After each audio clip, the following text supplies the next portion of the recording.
البحر وغرق فرعون، وانت يا الدنيا الله هيغرقك زي ما طلعت من غزه، وراح نرجع لغزه ان شاء الله زي ما رجع ال موسى على بلادهم، وراح نرجع وان شاء الله هيقطعك البحر، ان شاء الله هتغرق في بحر غزه يا فرعون.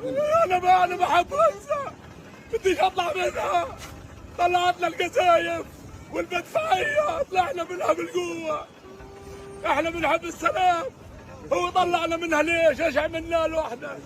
ولازم نرجع ان شاء الله زي ما غرق فرعون في البحر حيغرق نتنياهو في البحر. ان هذول الدول يكون كلامهم حقيقي مش للاعلام بس، بدنا اياه يكون كلام بريطانيا وكل الدول الاوروبيه اللي تعترف بفلسطين، يكون مش للاعلام ولا لسياسه الى ضد اسرائيل، يكون من نبعهم من اراده شعوبهم، مش بيضحكوا على شعوبهم بس، على شعوبهم بدنا يكون اراده قويه ويرضوا شعوبهم، يرضوا كل الناس اللي بتحب السلام. لما يعترفوا بدوله فلسطين بصير لنا حق انه هذا وطن انسلب منا سلب، اسرائيل بتعده احتلال، انه ما لناش وطن، بس لما يعملوا دوله انه بكونوا اخذوا حاجه مش لهم، انه العالم كلها اعترفت فيها هذه الارض وشعبها، وانه اخذ شيء بالقوه منه، دمرها كلها، ما ضلش مباني، ما ضلش دور، ما ضلش شجر، ما ضلش، كسروا كل حاجه، دمروا الشيخ رضوان، دمروا غزه، دمروا كل شيء. يقفوا معنا يا عم، احنا شعب غلبان